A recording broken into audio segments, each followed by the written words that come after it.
અંકલેશ્વરની પાનોલી જીઆઈડીસીમાં આગનો બનાવ બન્યો છે। સલ્ફર મિલ કંપનીમાં અચાનક આગ લાગી અને આગ લાગતા ધુમાડાના ગોટે ગોટા દૂર દૂર સુધી જોવા મળ્યા।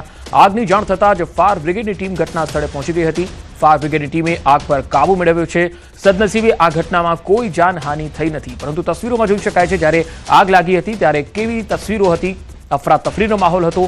ફાયર બ્રિગેડની ટીમ હજુ પણ ઘટના સ્થળે મોજૂદ છે।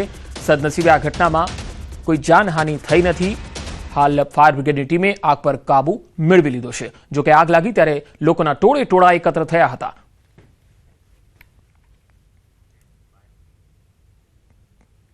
સ્પ્રે ડ્રાયરમાં પ્રક્રિયા દરમિયાન ચાલુ પ્લાન્ટમાં પ્રક્રિયા દરમિયાન થોડો ફાયર થયો હતો। ફાયરમાં કોઈ કેઝ્યુઅલ્ટી નથી, કોઈ ઇન્જરી નથી અને ફાયર અત્યારે કંટ્રોલમાં આવી ગઈ છે। 90% કંટ્રોલમાં છે, 10% હમણાં કંટ્રોલમાં આવી જશે।